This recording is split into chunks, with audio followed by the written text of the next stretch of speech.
आपको ये जानकर खुशी होगी कि आपकी हुकूमत ने अपने बदतरीन दुश्मन पर फैसला कुन हमले की मजबूत और मरबूत पॉलिसी पर अमल दरामद शुरू कर दिया है। घबराइए नहीं, ये हमले सरहद पार नहीं होंगे और ना ही इनमें बहरिया और फजाइया का कोई किरदार होगा। आप सोच रहे होंगे कि हुकूमत किस दुश्मन पर हमले कर रही है और फजाइया और बहरिया की जगह किसको इस्तेमाल कर रही है। बताती हूँ। हुकूमत ये हमले कर रही है अदलिया पर और इसमें शामिल हैं मुकन्नना और इंतज़ामिया। अब तो ये राज खुल ही गया है कि कौन जमहूरी निज़ाम को मुस्तहकम कर रहा है और कौन जमहूरियत की बुनियादों में बारूद भर रहा है।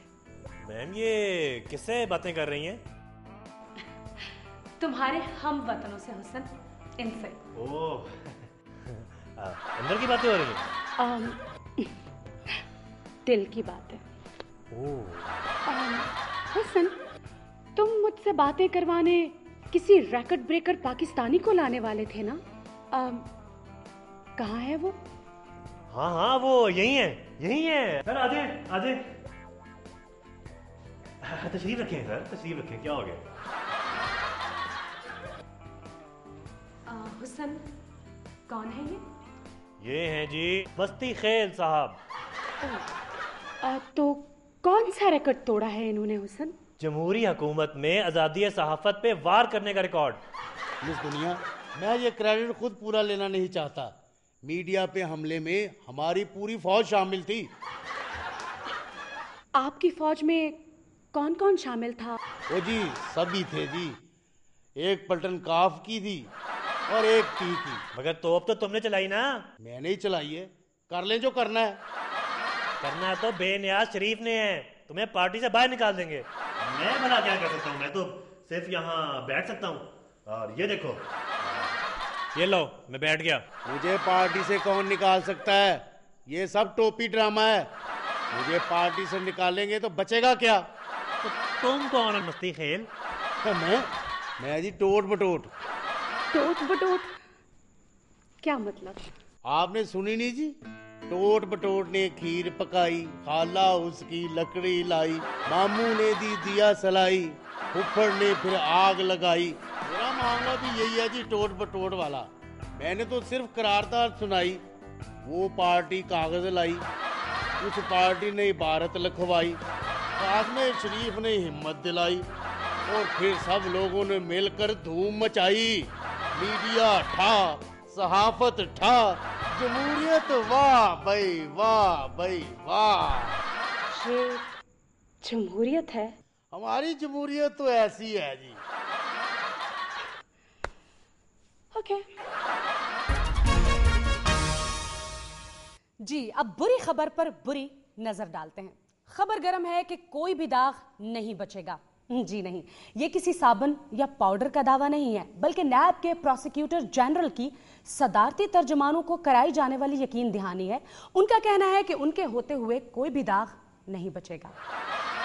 जनाब मशकूक प्रोसिक्यूटर जनरल नैब, एक यकीन दहानी उस जात ने भी अपने बंदों को कराई हुई है। वो ये कि नहीं बचेगा, कोई भी मुजरिम उसकी सजा से नहीं बचेगा। अब देखना यह है कि दावा आपका सच होता है या उसका। आइए पंडोरा बॉक्स खोलते हैं।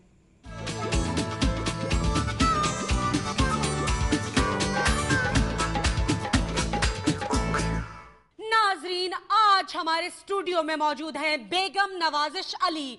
आइए आपकी उनसे मुलाकात करवाते हैं। जी बेगम नवाजिश अली, क्या कंफ्यूजन फैला रखी है आपने?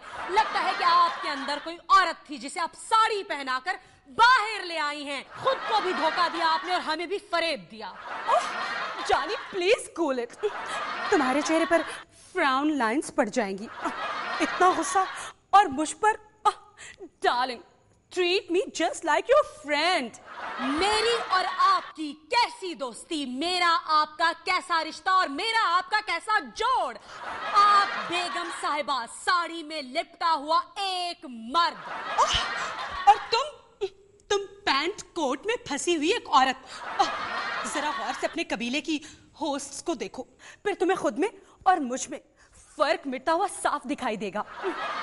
टीवी चैनल्स पर मर्दाना लिबास पहनकर औरतें बैठी हुई हैं, लड़ रही हैं, खबरें पढ़ रही हैं माई मुंडे बनकर, और तुम मुझ पर एतराज करती हो, मेरी साड़ी पर। Oh please don't give me that Krebs. मगर आपको कोई आइडेंटिटी डिसऑर्डर है, शनाख्त का कोई मसला है आपको? है नहीं था, मगर मैंने बेगम बनकर वो मसला हल कर लिया है। अब मेरी शनाख्त और पहचान वही है जो मैं चाहती हूँ।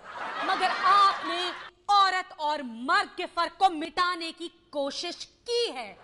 यहाँ लोगों ने इंसान और हैवान के फर्क को मिटा दिया है, और तुम कहती हो कि मैंने कोई जुर्म किया है। मर्द हो या औरत, हैं तो दोनों इंसान ही ना। और जिन इंसानुमा दरिंदों में हम घिरे हुए हैं, उनके बारे में तुम्हारा क्या ख्याल है?